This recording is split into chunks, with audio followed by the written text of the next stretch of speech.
12 जून को सरकार ने आर्मी में रिक्रूटमेंट के लिए अग्निपथ स्कीम की अनाउंसमेंट की। इस स्कीम के आने के बाद से आर्मी में रिक्रूटमेंट सिर्फ इसी स्कीम से होगा। हिंदुस्तान में जहां देश की सेवा करने के लिए पीढ़ियों से लोग आर्मी में जा रहे हैं, उनके लिए बहुत बड़ा धक्का था। पिछले 2 सालों से आर्मी में रिक्रूटमेंट बंद था और युवा ये एक्सपेक्ट कर रहे थे कि इस साल शायद आर्मी में भर्ती शुरू होगी, पर सरकार ने उनके लिए एक मास्टर स्ट्रोक लगा दिया और उनकी सारी उम्मीदों पर पानी फेर दिया।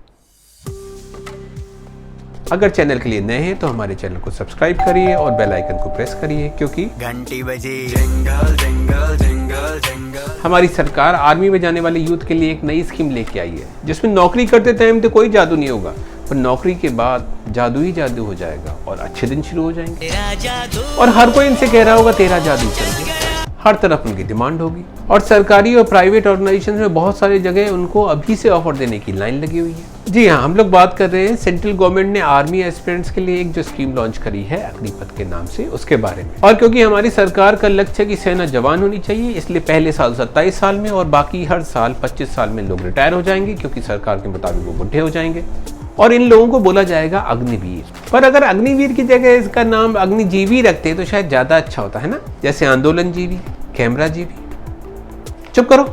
तो कुल मिला के सरकार ने नौकरी में अच्छे दिन दे दिए। पहले सरकार ने वादा किया था कि 2 करोड़ लोगों को नौकरी देगी, पर अभी हाल में मोदी जी ने कहा है कि बच्चे 18 महीने में वो 10 लाख लोगों को नौकरी देगी। कौन सा गाना चला दिया। इस समय सरकार में 60 लाख पद खाली है और 28 लाख तो सिर्फ सेंट्रल गवर्नमेंट के पद खाली है। और बीजेपी के खुद के MP वरुण गांधी ने भी इस पे आवाज उठाई है कई बार। और अब सेना में ये जो नई भर्ती आ गई है, जिसमें 4 साल की नौकरी और उसके बाद मुझे नहीं लगता मैं इसमें आपकी हेल्प भी कर पाऊंगा, इसलिए शॉर्ट आपको फिर से लाइन में लगना है नौकरी ढूंढने के लिए। और हर बार की तरह जैसे डिमोनेटाइजेशन, GST, लॉकडाउन, किसान आंदोलन और उसके साथ साथ अब अग्निवीर, ये सब के सब मास्टर स्ट्रोक बताए जा रहे हैं और सब जगह मीडिया चैनल उनके रात दिन गुणगान कर रहे हैं। पर और सारी स्कीम की तरह यहाँ पे भी स्टेक होल्डर्स का बिल्कुल भी ख्याल नहीं रखा गया और विरोध करने वालों को दंगाई और उपद्रवी तक बोला गया। मोदी जी ने वादा किया था 1 रैंक 1 पेंशन का, और अब क्या हो गया है, नो रैंक नो पेंशन। आगे बढ़ने से पहले अपनी इकोनॉमिक कंडीशन के बारे में भी जान लेते हैं। भारत में पर कैपिटा इनकम है $2000 के आसपास, जबकि वेस्टर्न कंट्रीज और डेवलप कंट्रीज में ये $65,000 के आसपास है। और हमारे यहाँ सोशल सिक्योरिटी की हालत बहुत ख़राब है। अगर किसी का एम्प्लॉयमेंट छूट जाता है और अगर उसका कोई नया एम्प्लॉयमेंट नहीं लगता है तो उसको कोई भी सपोर्ट नहीं मिलता है। जहाँ से तुलना करके हम ये स्कीम ला रहे हैं, हमें वहाँ की तरह अपनी सोशल सिक्योरिटी भी मजबूत करनी पड़ेगी। 12 जून को सरकार ने अग्निपथ योजना की घोषणा की थी। इस स्कीम के अंतर्गत सिर्फ 4 साल के लिए आर्मी लोगों को रिक्रूट करेगी। 6 महीने की ट्रेनिंग होगी जो इन 4 साल के पीरियड में शामिल होगी और 30 दिन की लीव मिलेगी और 4 साल बाद उस सैनिक का रिटायरमेंट हो जाएगा। और सरकार ने दावा किया है कि उसके बाद तो कमाल ही हो जाएगा भैया। हर तरफ से उनके पास नौकरी के ऑफर आएंगे और वो बच के भागेंगे कि हमें नहीं चाहिए। पैसा ही पैसा होगा। इस स्कीम को लाने की सबसे बड़ी वजह है सैलरी और पेंशन का बढ़ता हुआ खर्च। 17.5 साल से 21 साल के बीच के लोग इसमें अप्लाई कर सकेंगे और पहले साल के लिए 2 साल का रिलैक्सेशन भी दिया गया है। 6 महीने में उन्हें 1.5 साल की ट्रेनिंग कराई जाएगी और बाद के बच्चे 3.5 साल वो नौकरी करेंगे। शुरुआत में कहा गया था कि इन अग्निवीरों में से सिर्फ 25% को मौका मिलेगा कि वो आर्मी में अपने 15 साल पूरे कर सके, यानी कि रेगुलर पोजीशन में जा सके, और बाकी बचे 75% को वादे मिले और उनको फिर से नौकरी ढूंढनी पड़ी। इस साल 46,000 लोगों को भर्ती करने का प्लान है। अग्निवीर की सैलरी में से 30% कटेगा उसकी सेवा निधि के लिए। तो पहले साल 30,000 रुपए मिलेंगे, जिसमें कि कट कटा के उसको 21,000 रुपए मिलेंगे। दूसरे साल 33,000 रुपए मिलेंगे, जिसमें कट के 23,500 रुपए मिलेंगे। तीसरे साल 36,500 रुपए मिलेंगे, जिसमें कट कर 25,850 रुपए मिलेंगे और लास्ट ईयर 40,000 रुपए मिलेंगे, जिसमें कट के 28,000 रुपए मिलेंगे। इसके अलावा एप्लीकेबल अलाउंसेस भी मिलेंगे। 4 साल बाद रिटायरमेंट के बाद उनको अग्निवीर कॉर्पस यानी कि उनकी सेवा निधि पैकेज मिलेगा, जिसमें उनकी वेतन से काट कर आया हुआ 5,02,000 रुपए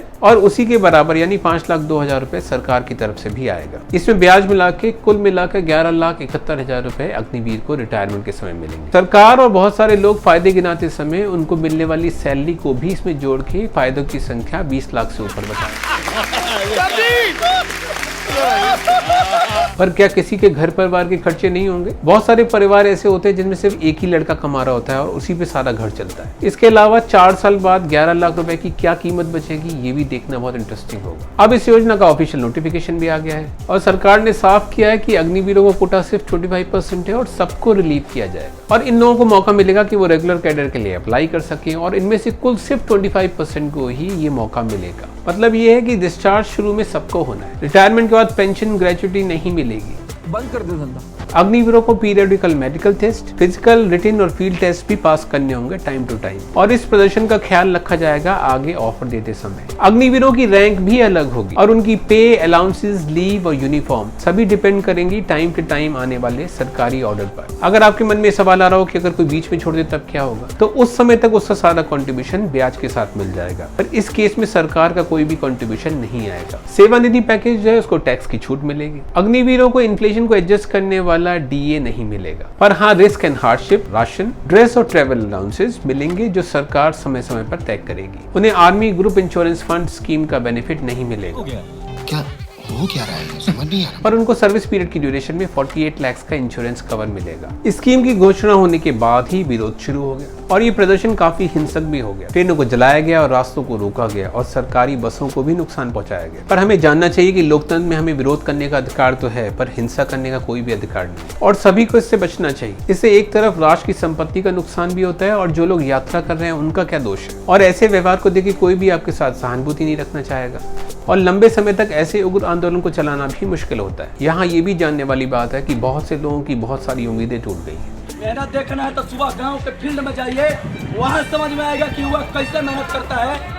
एगो मिडिल क्लास के माँ बाप कितने उम्मीद लेके एक बच्चे को पढ़ा के फौज में कितना मेहनत। बहुत सारे आर्मी में जाने वाले युवा काफी टाइम से इंतजार कर रहे थे कि भर्ती शुरू हो। विरोध के बाद सरकार ने इसमें संशोधन करना शुरू किया। सबसे पहले आई 2 साल की उम्र में छूट, यानी कि इस साल 23 साल तक के लोग अप्लाई कर सकेंगे। और उसके बाद अनाउंसमेंट आया सेंट्रल आर्म पुलिस फोर्स में 10% का रिजर्वेशन। हालांकि एक्स सर्विसमैन के लिए 10% का आरक्षण वहाँ पे ऑलरेडी मौजूद है, तो ये 10% कैसा है।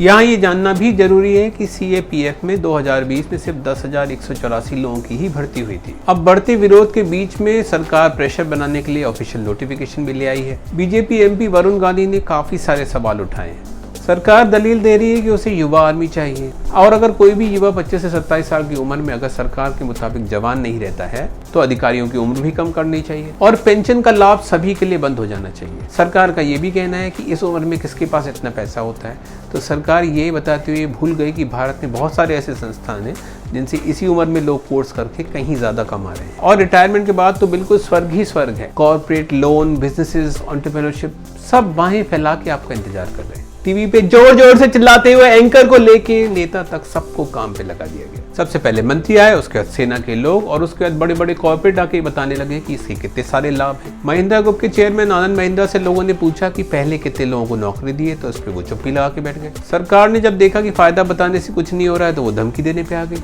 और सभी एप्लीकेंट्स को एक एफिडेविट यानी कि शपथ पत्र देना होगा कि वो किसी भी विरोध प्रदर्शन में शामिल नहीं थे, जबकि शांतिपूर्वक आंदोलन करना हमारे संविधान के खिलाफ नहीं है। केंद्र सरकार में मंत्री VK सिंह जो अपनी सेवा बढ़ाने के लिए खुद कोर्ट का दरवाजा खटखटाए थे, वो भी लोगों को बता रहे हैं कि अगर आना है तो आओ वरना मत आओ। पर सबसे लास्ट में बीजेपी नेताओं ने बताया कि आखिर इस स्कीम का मतलब क्या है और बाद में क्या मिले। अगर इस ऑफिस में बीजेपी के ऑफिस में सिक्योरिटी रखना है तो मैं अग्निवीर को प्राथमिकता। आइए अब हम जानते हैं कि युवा गुस्सा क्यों है। 2019 से पहले सालाना लगभग 60,000 सैनिकों की भर्ती होती थी, पर 2 साल से कोई भी भर्ती नहीं हुई, और वजह बताई गई है कोविड। इस साल 46,000 अग्निवीरों का रिक्रूटमेंट होगा, और 25% का रूल देखते हुए अगले 4 साल बाद सेना में सिर्फ 11,500 लोगों का ही रिक्रूटमेंट होगा। 2 साल से कोविड की वजह से कोई रिक्रूटमेंट हुआ नहीं था, इसी वजह से इस साल बच्चे बहुत ज्यादा उम्मीद लगा के बैठे, और उनकी उम्मीदों पर पानी फेरने आ गई ये 4 साल की नौकरी। यहाँ ये भी जानना जरूरी है कि रूरल इंडिया पे इसका बहुत बड़ा असर पड़ेगा, क्योंकि 2/3 भर्ती हमारी आर्मी की रूरल इंडिया से ही होती है। 2018-19 और 19-20 में 78 और 77% का रिक्रूटमेंट सिर्फ गांव से हुआ था। सरकार ने 10 दिसंबर को लोकसभा में भी बताया था कि आर्मी में 7,000 से ऊपर ऑफिसर्स के और 97,000 JCOs के पद खाली है। एयरफोर्स में नंबर 621 और 4,850, और नेवी में 1,265 और 11,165 पद खाली। अभी 1.5 साल पहले ही 2,500 युवाओं ने मेडिकल और फिजिकल पास किया था, और वो अपने रिटर्न का इंतजार कर रहे थे। आर्मी ने अपना कॉमन एंट्रेंस एग्जाम जो 28 नवंबर को होना था उसको भी रद्द कर दिया था। यही एग्जाम 26 सितंबर और 31 अक्टूबर को भी रद्द कर दिया गया था, और कारण था कोविड। इसी तरह एयरमैन की 2021 में आई 2 पक्की भर्तियां जिनका रिटन, फिजिकल और मेडिकल भी हो गया था, वो भी आगे नहीं बढ़ी। बहुत सारे एप्लीकेंट इन सालों में इंतजार करते करते ओवर एज हो गए, और गरीबी के कारण बहुत सारे लोग इतना इंतजार भी नहीं कर सकते। आर्मी भर्ती की तैयारी के लिए बहुत सारा समय भी लगता है और पैसा भी जाता है। गोदी मीडिया में और सरकारी समर्थक लोगों ने ट्विटर पे इन लोगों को दंगाई भी बना दिया। एक बहुत बड़ा कारण ये भी है कि इस आंदोलन को नेतृत्व करने वाला कोई बड़ा नेता नहीं है। हर जगह बच्चे हैं जो भीड़ का सा व्यवहार कर रहे हैं। पर कोई भी हो, प्रदर्शन सिर्फ शांतिपूर्वक ही होना चाहिए और हिंसा का उसमें कोई भी स्थान नहीं है। बहुत सारे युवा हैं जो बहुत सालों से तैयारी कर रहे थे और उनकी सारी उम्मीदें टूट गई और अब उनके पास कोई ऑल्टरनेटिव नहीं है कहीं और जाने के लिए। बाद में कांग्रेस सहित अन्य अपोजिशन पार्टीज ने इस आंदोलन में उनका साथ दिया और उनको सपोर्ट दिया और अब ज्यादातर विपक्षी दल सरकार से मांग कर रहे हैं कि इसको वापस लिया जाए। हमारी अर्थव्यवस्था की रफ्तार दिन पे दिन धीरे होती जा रही है और महंगाई बढ़ती चली जा रही है। जब अर्थव्यवस्था जो भाग सकती है वो भागेगी नहीं तो सरकार की रेवेन्यू में कमी तो आएगी ही आएगी। सरकार को ऐसा माहौल बनाना चाहिए जिससे कि इकोनॉमी ग्रो कर सके और सबके हाथ में अपॉर्चुनिटी आ सके। एक तरफ हमारी सरकार पैसा बचाना चाह रही है और दूसरी तरफ हॉर्स ट्रेडिंग के लिए हम कितना भी पैसा खर्च कर सकते हैं। सरकार को भी सोचना चाहिए, जो नागरिक हैं, जो बच्चे हैं, जो इसका विरोध कर रहे हैं, उनकी बात को सुनना चाहिए और इस स्कीम को वापस लेना चाहिए। अंत में हम फिर वही करेंगे जो हम हर बार करते हैं, अपनी मार्केटिंग करेंगे। अगर आपको ये वीडियो पसंद आया हो, कुल ही टाइम बर्बाद किया, फिर लगा दिया, मतलब आपको ये वीडियो पसंद आया हो तो इस वीडियो को लाइक करिए, हमारे चैनल को सब्सक्राइब करिए, बेल आइकन को प्रेस करिए जिससे आपके पास सारे नोटिफिकेशन भी आए। कमेंट करके हमको ये भी बताइए कि आपको ये वीडियो कैसा लगा। अब हम आपसे मिलेंगे अगले वीडियो में, तब तक अपना ख्याल रखिए, हंसते रहिए, मुस्कुराते रहिए। Bye bye.